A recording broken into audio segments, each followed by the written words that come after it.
Hi, and welcome to my very first turkey dinner for one. Here's all the ingredients that I'll be using for this. I believe I've got everything here. If not, we'll be adding stuff a little later on.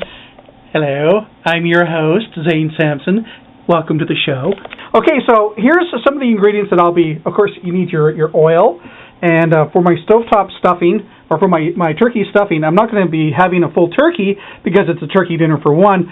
So I have to cheat with the stovetop stuffing, but I will be adding other ingredients to that just to give it a little bit more zip and spice. Like I'm going to add mushrooms, I'm going to be adding bacon, and some onions as well over here. Onions.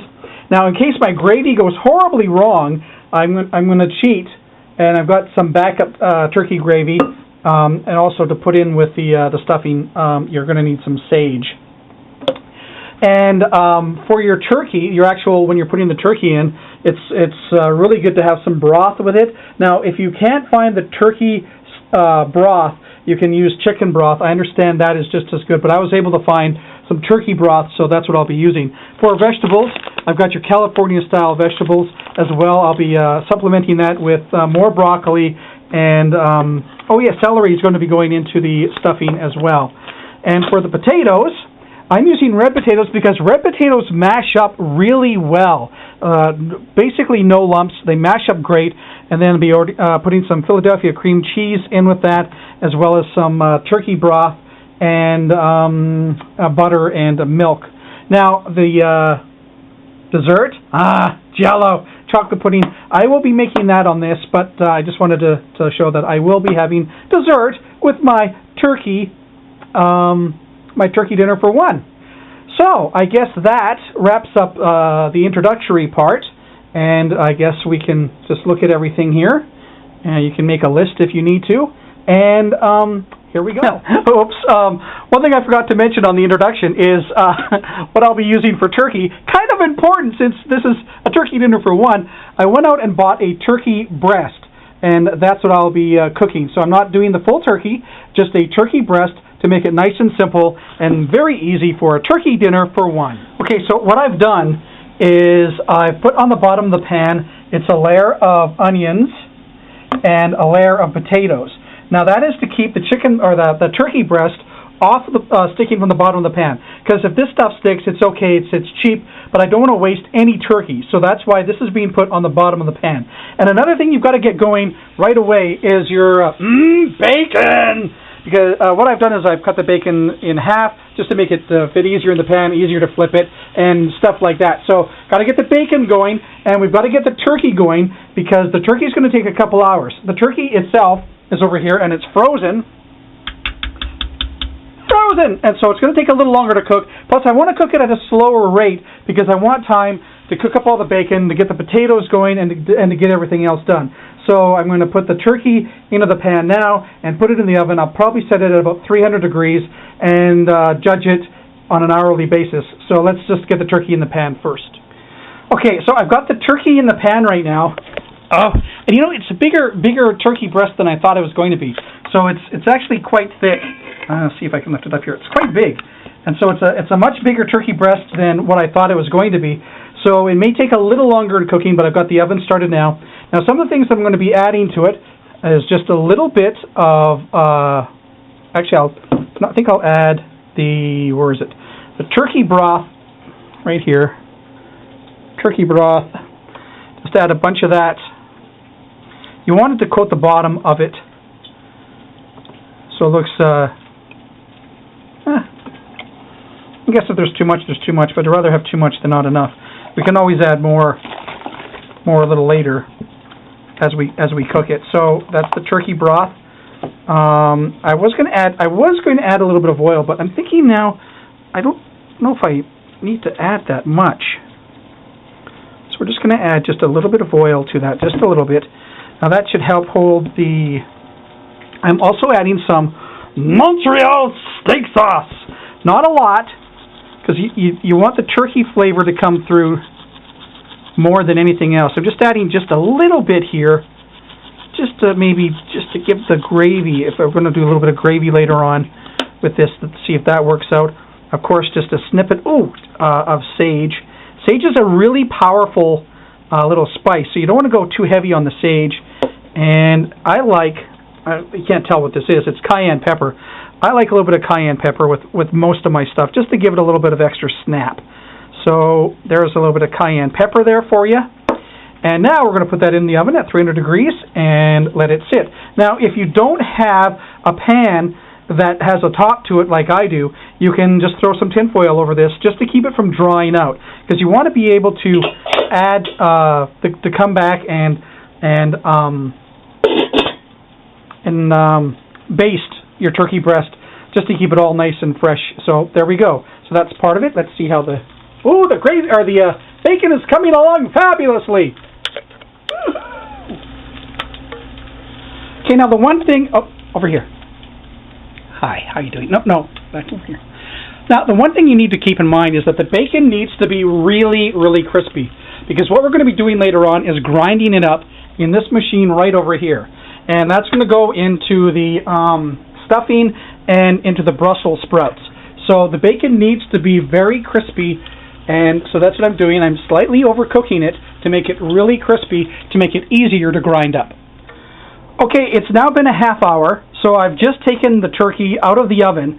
So what I'm going to do now is baste it. So this is the first half hour. Just kind of throw some of the turkey broth that I put into it at the beginning. Just kind of pour it over, let it all baste up there. So you can see it's coming along fabulous. Oops, sorry. I was concentrating on the basting and not the camera shot. Okay, so I've now basted, putting it back in the oven, and we'll come back in a half hour and do that. Okay, now right now I'm just a little bit concerned about the turkey because there's an awful lot of broth in there. And I'm worried that it's going to turn out more like a turkey soup than a turkey breast.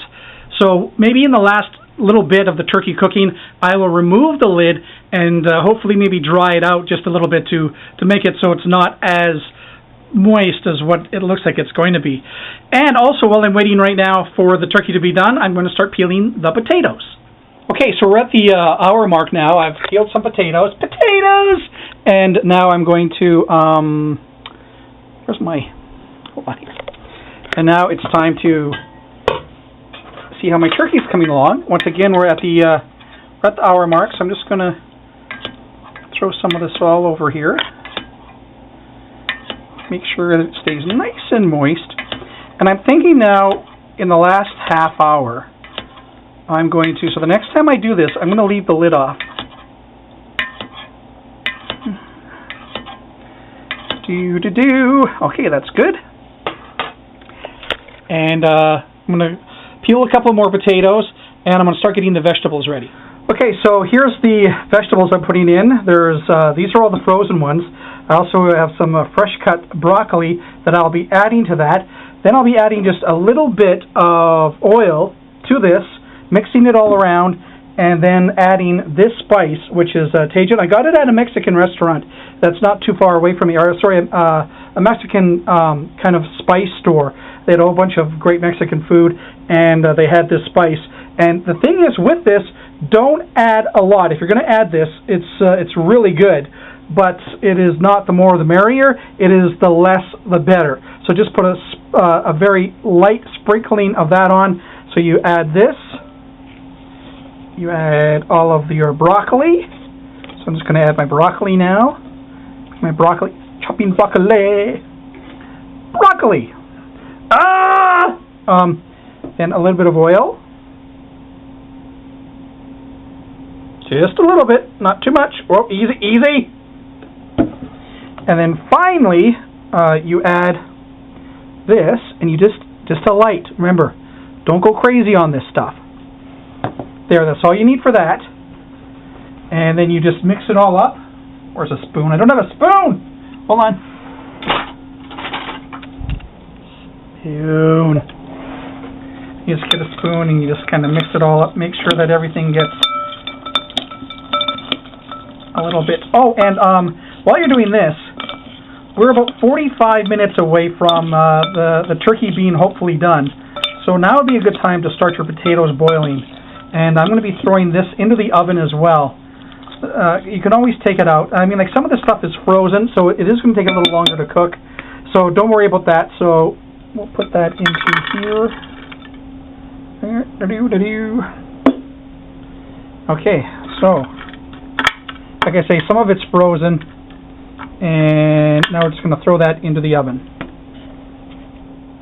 Okay, here's the stuff that is going into the stuffing. Now I'm starting off with stovetop stuffing, but I'm going to be enhancing that. I've got onions, mushrooms, and at the bottom there's celery that I've chopped up already, but I find that in this, if you don't chop it up a little bit finer, it tends to be kind of stringy, and so that's just to save on that. And then after that, I'll be adding a little bit of my extra crispy bacon, and that is going in here as well, just to give a little extra snap to the stovetop stuffing. So let's just muck this all up here. Kind of hard to do with one hand. There.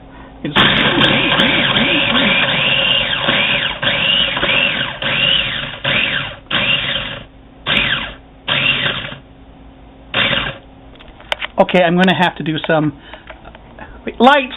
I'm going to have to do a little bit of mucking around with it, but you get the hint, or the gist of it is that you just kind of muck it all up, and that's going to be added to the stovetop stuffing in just. Now, because there was so much stuff in there from all the other ingredients, that is bacon. So that is now my bacon bits, freshly made bacon bits from freshly made bacon.